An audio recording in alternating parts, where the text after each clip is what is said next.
Ya, sip. Bismillahirrahmanirrahim. Assalamualaikum warahmatullahi wabarakatuh. Waalaikumsalam warahmatullahi wabarakatuh.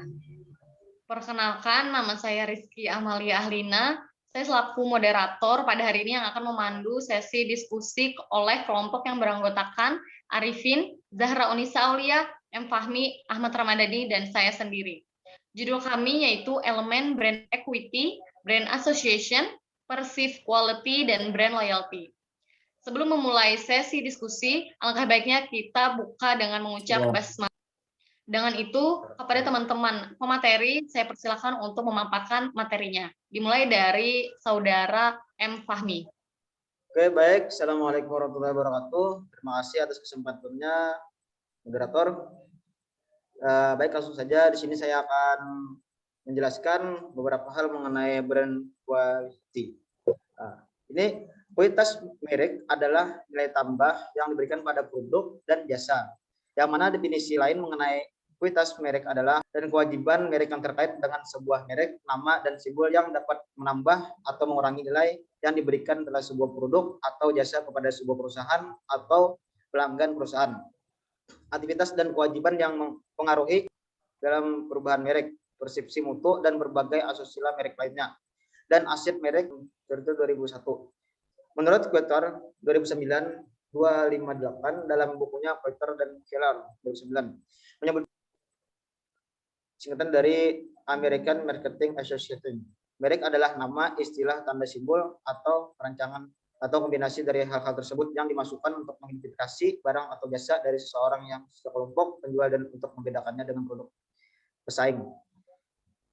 Nah, menurut Iker dalam buku brand quality dapat dikelompokkan ke dalam 5 kategori. Nah, kategori pertama yaitu brand awareness atau kesadaran merek, yang kedua brand associating atau asosiasi merek, dan yang ketiga perceived quality atau persepsi kualitas, dan yang keempat brand loyalty yaitu loyalitas merek, dan yang terakhir yaitu author brand asset atau aset-aset merek lainnya.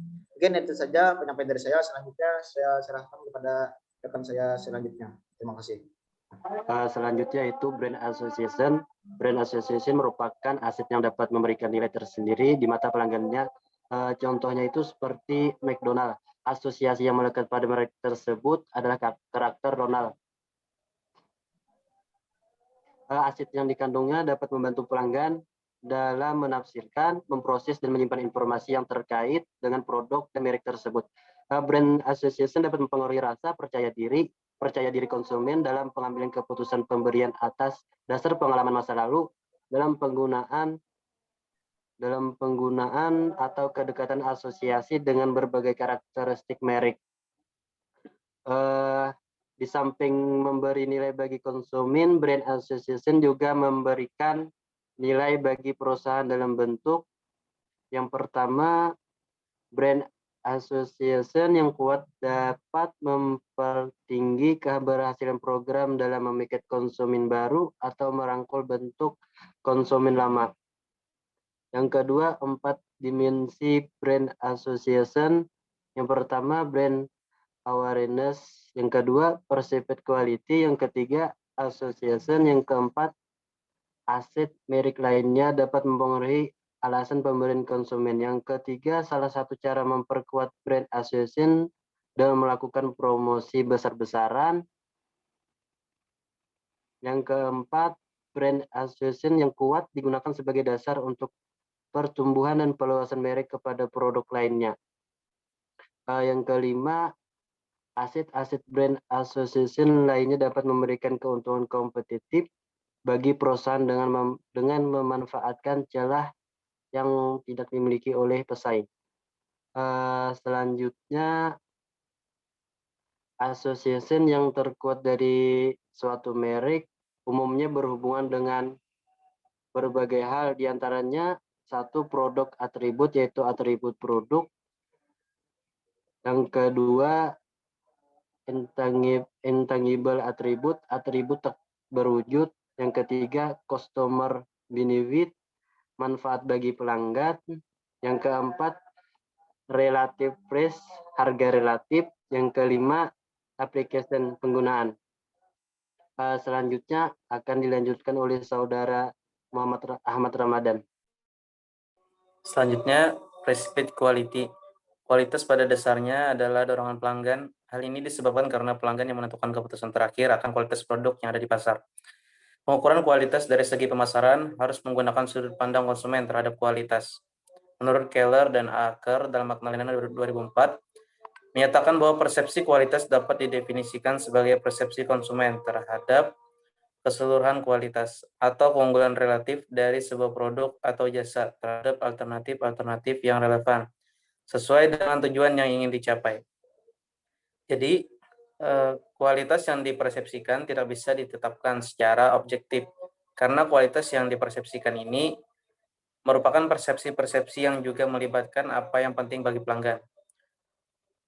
Persepsi kualitas dapat didefinisikan sebagai pendapat seseorang mengenai seluruh keunggulan produk. Persepsi kualitas adalah 1. Berbeda dari kualitas sesungguhnya. 2. Memiliki tingkat keabstrakan yang lebih tinggi dibanding atribut spesifik dari produk. Yang ketiga, sebuah penilaian global di mana pada beberapa kasus merupai sikap. Dan yang keempat, penilaian yang berasal dari konsumen berdasar apa yang ada dalam ingatannya.